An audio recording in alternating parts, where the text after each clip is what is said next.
Dr. Judy Mikovits has been called one of the most accomplished scientists of her generation.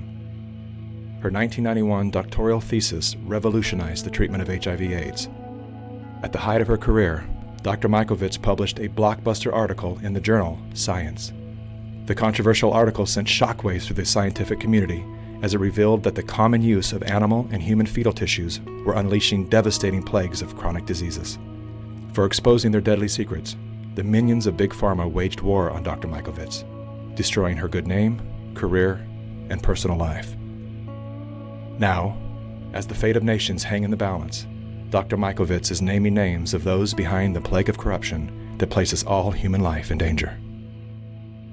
So you made a discovery that conflicted with the agreed-upon narrative. Correct. And for that, they did everything in their powers to destroy your life. Correct. You were arrested. Correct. And then you were put under a gag order. For 5 years, if I went on social media, if I said anything at all, they would find new evidence and put me back in jail.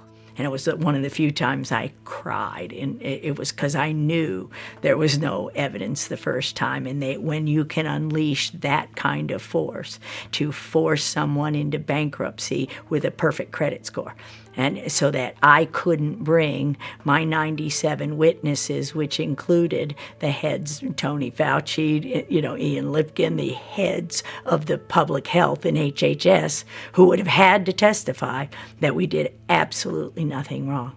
And so what did they charge you with? Nothing. But you were in jail. I was held in jail with no charges. I was called a fugitive from justice. They searched my house without a warrant, literally terrorized my husband for 5 days.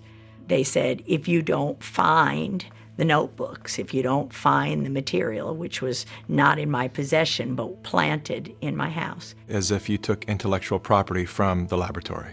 Is Yes. that correct? It was intended to appear as if I took confidential material, names, and intellectual property from the laboratory. And I could prove beyond a shadow of a doubt that I didn't. Heads of our entire HHS colluded and destroyed my reputation, and the Department of Justice and the FBI sat on it and kept that case under seal, which means you can't say there's a case or your lawyers are held in contempt of court. So you can't even get a lawyer to defend you. So every single due process right was taken away from me, and to this day remains the same. I have no constitutional freedoms or rights. Yet you sit here. I think a lot of people would probably have just taken the retirement out early, laid low, but you have decided to come forth when your gag order has been released to write a book called Plague of Corruption, Restoring Faith in the Promise of Science. And you are naming names. Absolutely. Apparently, their attempt to silence you has failed. And I have to ask, how do you sit here with confidence to call out these great forces and not fear for your life as you leave this building? Because if we don't stop this now, we can not only forget our republic and our freedom, but we can forget humanity, because we'll be killed by this agenda. So Anthony Fauci. My name is Dr. Tony Fauci. I'm the director of the man who is heading the Plandemic task force, was involved in a cover-up. He directed the cover-up. And in fact, everybody else was paid off, and paid off big time. Millions of dollars in funding from Tony Fauci's organization, National Institute of Allergy and Infectious Disease. These investigators that committed the fraud continue to this day to be paid big time by the NIAID. And the whole world is listening to his advice for how to handle this current pandemic. How do we know that what he's saying is what we need to be learning? What he's saying is absolute propaganda, and the same kind of propaganda that he's perpetrated to kill millions since 1984. We know from this study quite clearly that there will be a delay in progression significantly greater than for individuals who do not take the drug.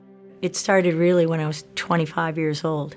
I was part of the team that isolated HIV from the saliva and blood of the patients from France, where Luc Montagnier had originally isolated the virus. Je pense qu'il y a toute une recherche à faire à ce niveau-là qui est négligée parce que This was a confirmatory study, but Tony Fauci and Robert Gallo were working together then to spin the story in a different way.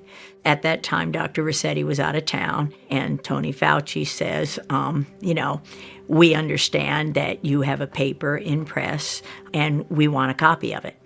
And I said, yes, there's a paper in press, and it's confidential, and no, I will not give you a copy of it. He started screaming at me, then he said, give us the paper right now, or you'll be fired for insubordination.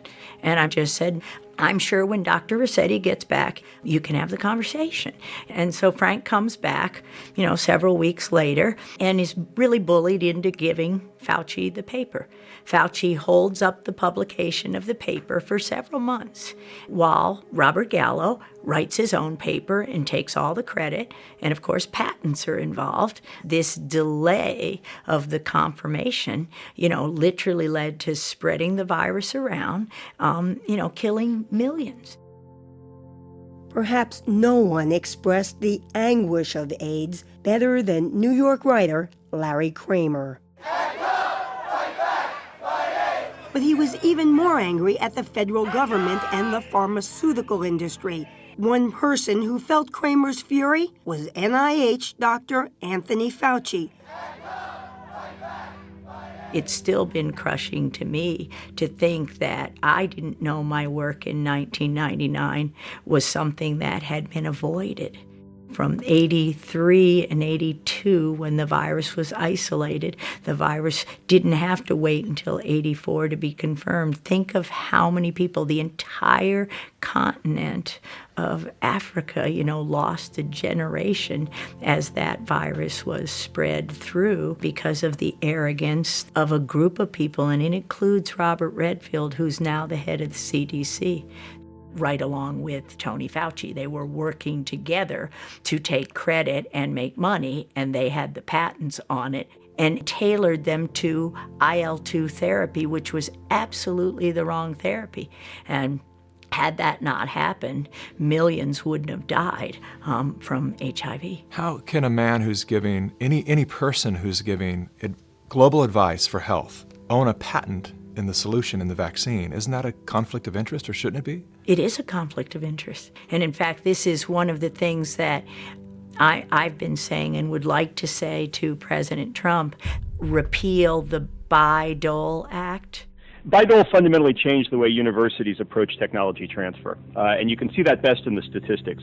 Universities obtain 16 times as many patents today as they did in 1980. Now, everybody's getting more patents, but still, universities' share of all patents in the United States is more than 5 times greater than it was before Bayh-Dole. The situation has gotten so bad that one information technology industry official has publicly referred to universities as, quote, crack addicts, unquote, driven by, quote, small-minded tech transfer offices addicted to patent royalties. That act gave government workers the right to patent their discoveries, so to claim intellectual property for discoveries that the taxpayer paid for. Ever since that happened in the early 80s, it destroyed science. And this allowed the development of those conflicts of interest. And this is the crime behind letting somebody like Bill Gates with billions of dollars, nobody elected him, he has no medical background, he has no expertise, but we let people like that have a voice in this country while we destroy the lives of millions of people. Normalcy only returns when we've largely vaccinated the entire global population. If we activate mandatory vaccines globally, I imagine these people stand to make hundreds of billions of dollars that own the vaccines. And they'll kill millions, as they already have with their vaccines. There is no vaccine currently on the schedule for any RNA virus that works. So I have to ask you, are you anti-vaccine? Oh, absolutely not. In fact, Vaccine is immune therapy, just like interferon alpha is immune therapy. So I'm not anti-vaccine. My job is to develop immune therapies. That's what vaccines are. Do you believe that this virus was created in a laboratory? I wouldn't use the word created, but you can't say naturally occurring if it was by way of the laboratory. So it's very clear this virus was manipulated, this family of viruses was manipulated and studied in a laboratory where the animals were taken into the laboratory, and this is what was released, whether deliberate or not. That cannot be naturally occurring. Somebody didn't go to a market, get a bat, the virus didn't jump directly to humans. That's not how it works. That's accelerated viral evolution. If it was a natural occurrence, it would take it up to 800 years to occur. This occurred from SARS-1 within a decade. That's not naturally occurring. And do you have any ideas of where this occurred? Oh, yeah. I'm sure it occurred between the North Carolina laboratories, Fort Detrick, U.S. Army Research Institute of Infectious Disease, and the Wuhan laboratory. $3.7 million flowed from the National Institutes of Health here in the U.S. to the Wuhan lab in China, the same lab where many people have said that this coronavirus infection first originated. We also now know that NIAID, the department associated with the National Institutes of Health, of which Dr. Anthony Fauci is in control, had already been conducting experiments with the Wuhan lab in the past in regard to coronavirus. If Dr. Anthony Fauci cannot be honest with the public about his connection to this lab, then Fauci has to go. In 1999, I was working in Fort Detrick in USAMRIID there, and my job was to teach Ebola how to infect human cells without killing them. Ebola couldn't infect human cells until we took it in the laboratories and taught him. It's hard to ignore the death tolls. People have been dying. They are dying from this in quite alarming numbers. How do you reconcile that? It's pretty easy when you see, for me, when you see what the government has done, and that is that they took, quoting Dr. Birx, we've taken a very liberal approach to mortality. If my husband were to die, who has COPD, his lungs have fibrosis, his lungs would look exactly like somebody with COVID-19 theoretically, but he has no evidence of infection. So if you're not testing and you don't have evidence of infection, and if you walked in there today, they'd call it COVID-19. And we hear this from the doctors and nurses who are upset. I've seen so many doctors online that have made their own webcam videos, just perplexed by the protocol that the CDC had given them.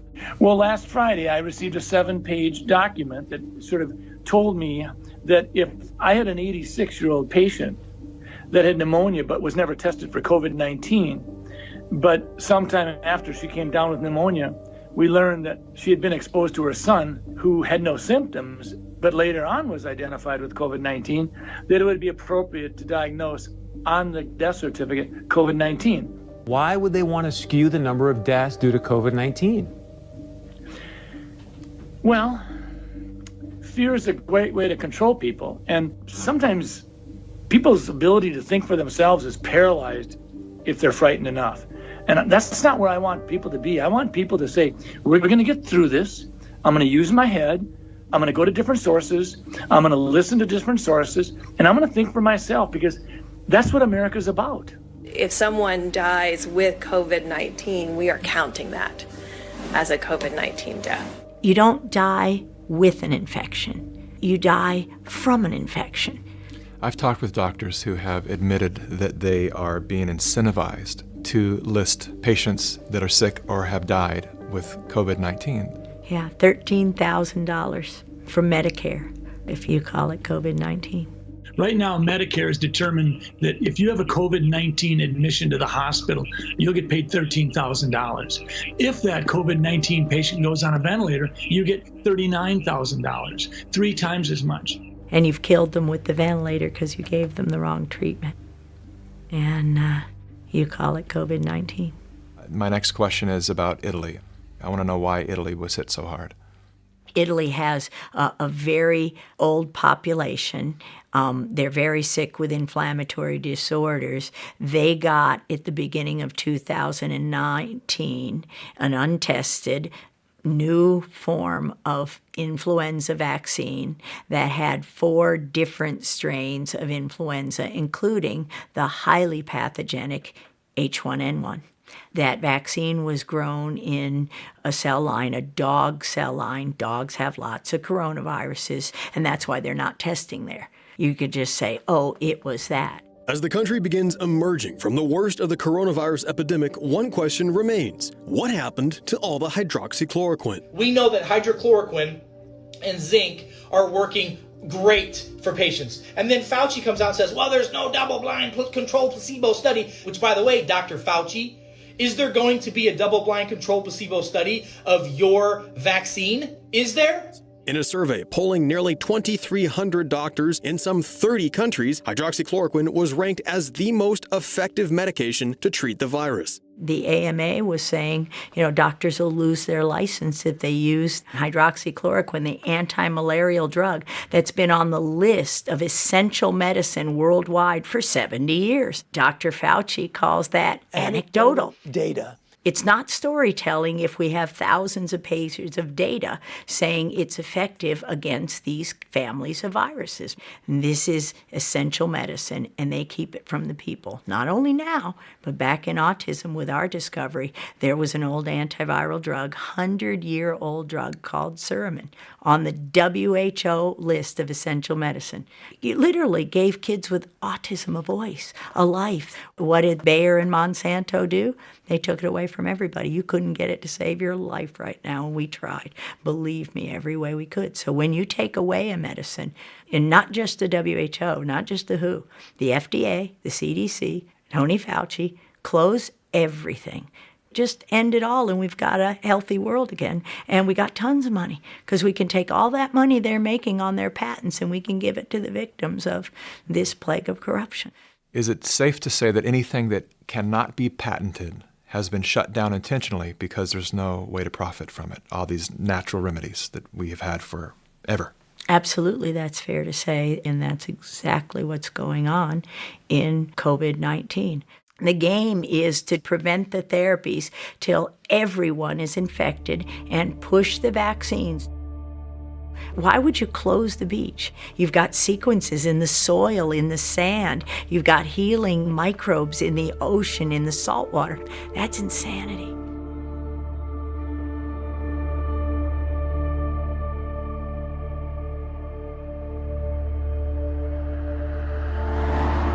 These institutions that are polluting our environment and our bodies, there was a time when they actually had to fight their own battles. But they've done such a great job at manipulating the masses that it's other people shutting down other citizens, and the big tech platforms follow suit and they shut everything down. There is no dissenting voices allowed anymore in this free country, which is something I never thought I would live to see. Nor would I, accept what I've experienced since 2011. It's beyond comprehension how a society can be so fooled that the types of propaganda continue to where they're just driving us to hate each other. You want to go to work yes. and get this disease? I think the medical profession know what they're talking about. They've been wrong so far, ma'am. They've been wrong. I don't care. Hopefully, this is the wake-up call of all America to realize this makes no sense, and we win, because it will take down the whole program with information like this. And for me, it's the great news that the doctors are waking up and saying, wait a minute. You doctors that are watching this, and I see a lot of you right here, why are you not getting loud? I'm here to defend you. I'm here to defend my freedoms. I'm here to defend my family's freedoms, my patients' rights to choose what to do with their life. I'm just blown away. And I'm blown away why there are not more doctors like me talking about this all over the place. We should be banding together right now. You need to wake up, because your liberties are getting taken away from you, all because of fake news that's out there.